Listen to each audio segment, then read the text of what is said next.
Så når man har brugt lidt tid i sin forberedelse på at kigge på den der educator, når man sidder stille og roligt hjemme en eftermiddag og skal lære det, så efter kort tid, så er man klar til at gå ud i sin software. Og det går man ud i programmet derude.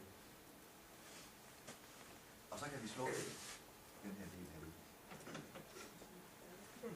Nu har vi så en masse ikoner, og det siger jo sådan set ikke rigtig ret meget lige til at starte med. Det er jo både fordelen og ulemper ved ikoner. Hvis man ikke ved, hvad det er billede på, så har man ikke en chance. Men det er meget enkelt. Man skal ikke skrive noget, man skal ikke huske ret meget, når man har set på det. Ikonerne her, eller billederne, de er struktureret lidt nedad her i den første del. Når man bliver lidt mere avanceret, så har man mulighed for at komme herud, hvor der kommer en masse undermenuer, hvor man kan lave noget meget avanceret.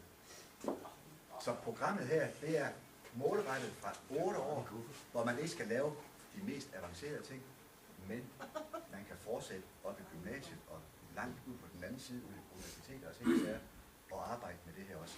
På den samme Lego-klods med de samme materialer kan professorer, som sidder rundt omkring i verden og bruger det her materiale også i noget forskning, kan arbejde på det samme som børn. Det vi starter med, det er, ikonerne sidder herude, altså alle de funktioner, man skal arbejde med. Klikker vi på den herude, så frigør vi brikken, og den sætter vi ned her. Det er det ikon her, det viser. Det viser jo noget med nogle tandhjul. Det er altså et eller andet med noget, der skal bevæge sig, noget, der skal køre. Det er altså vores motorenhed, vi kigger på. Når man tog ikonet her og lagde det ud, så åbnede den her stak informationer sig hernede. Og lige når man ser det først, kan det godt virke sådan temmelig uoverskueligt. Hvad er det egentlig for noget, vi har med at gøre her? Men kigger man på det i ro og mag, så giver det faktisk relativt god mening. Det første linje, vi har her, der står der port. Det siger så ikke noget, før vi har kigget på vores NXT-brik. På vores... Den her. Hjernen, computerhjernen. Hjernen, mikrocomputeren. Sofie, godt. Den har nogle indgange og nogle udgange. Udgangene, det er motoren eller lamper. I kassen der ligger også 3 små Lego-lamper, så man kan enten få en motor til at køre rundt, eller en lampe til at lyse. Det er output.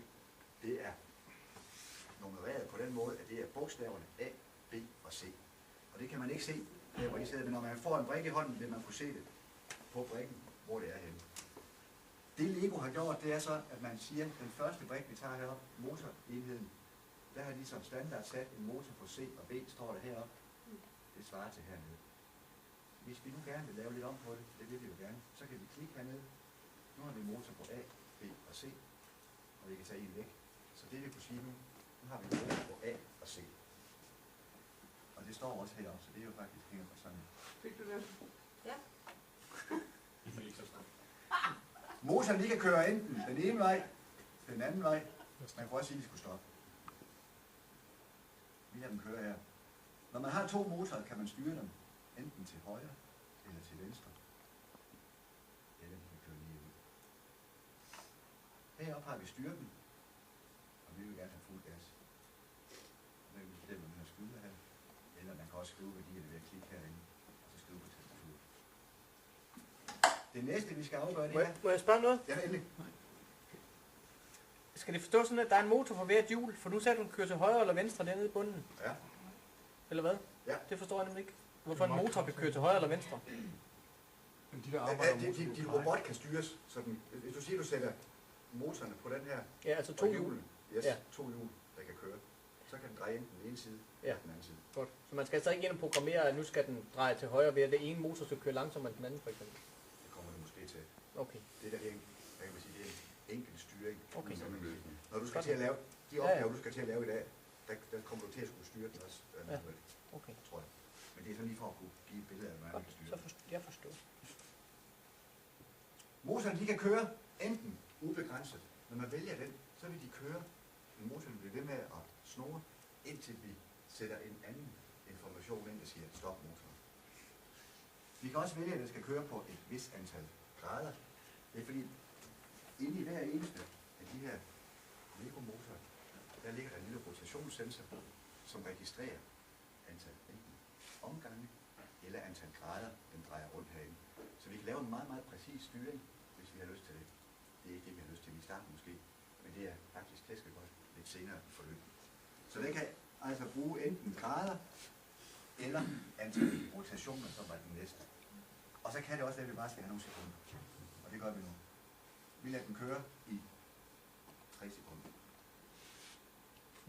Det program, vi har lavet nu, det er en motor på A, en motor på C, der kører lige ud, han har sagt med lige stor styrke. Det er fuld gas, det vil køre i 3 sekunder. Det skal vi se, om det er rigtigt. Ja, selvfølgelig, det siger. Og så har sat den til at bremse, kan vi sige. Ja. Efter 3 sekunder. Så kan også sætte den til at bare rulle. Ja, nemlig. Det den gør her, når den så vi vælger bremse, der så standser den med det samme. Man kunne også vælge, at den kunne rulle lige så langsomt efter de her 3 sekunder. Lego-motorerne tager vi så de her kabler her i enden af den, og så skal vi have den ind i vores A-indgang på brikken her, og den anden motor, den skulle ind i C. Sådan der. Nu er vi godt, og her kunne man sige, altså, I får en robot, der er bygget, og det sidder på. Så man kunne godt lave en flot model. Det gør vi ikke nu. Nu er det bare en kedelig motor, der er sat på der. Vi skal have programmet smidt fra computeren ned i den her kablerne er sat til. Så klikker vi her på den her såkaldte download-pil. Og nu smider den over. Bip sagde den, og det skal udført. Nu ligger programmet herovre på brikken. Når vi trykker på den orange knap, så kommer vi over til et sted, der hedder filer. Og så kan vi finde den fil, vi har sendt over. Den hedder nu Untitled 1, meget originalt. Det er ligesom standard fra Lego. Men hvis I på normal vis, når vi skriver i Word, der skal det gemt som, og så kalder den Lars, så vil der stå Lars herinde i displayet på det første program, vi har kørt. Så klikker man 2 gange, så kører det.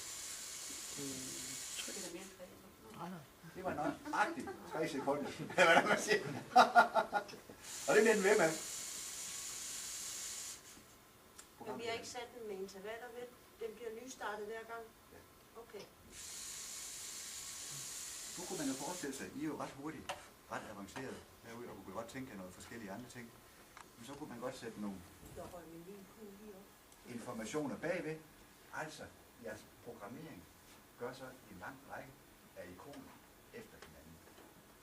Den her næste ikon, det var så, hvis vi siger, at vi lader den her køre i ubegrænset tid, så satte vi en tryksensor på. Og når vi trykkede på tryksensoren, den tryksensor sidder på port 1, det synes vi ikke, vi vil have. Vi sætter den over på port 3, så skulle motorerne stands. Og det var så A og C, de skulle stands. Det kunne vi så. Må jeg spørge om ting? Heldigt. Må jeg spørge? Ja. Har det betydning, når du sætter de der ikoner op, at du lige præcis er der mellemrum imellem dem? Altså nu op på den der... Det er godt den automatisk. Nå, du kan ikke skubbe dem helt sammen, altså? Nej. Godt nok. Du tager den selv, og så lægger du den hen, så når du kan se den navigere, Ja. det kommer lidt vidt, så slipper du. Ja, godt nok. Men man kan også sætte flere, altså. Nu Ja, ja. har du sat den første der ved AC, der kan du sætte en ovenover, ikke? Hvis den skulle gøre noget samtidig med. Lige præcis, så kan man sætte bygge dem videre, og trække dem ned her, og sætte dem ind, og så videre. Så der kan man lave nogle meget avancerede ting, og man kan sætte nogle forskellige andre ikoner, der kan, altså, hvad hedder de, dem her nede. Forgreninger og ting og sager, switcher og hvad det hedder, med alle mulige ting, hvor man kan bygge noget forskelligt. Ja, nogle så ting og sager. Okay. Yes! Ikke mere ævl nu. Nu skal I op og have en opgave. Og det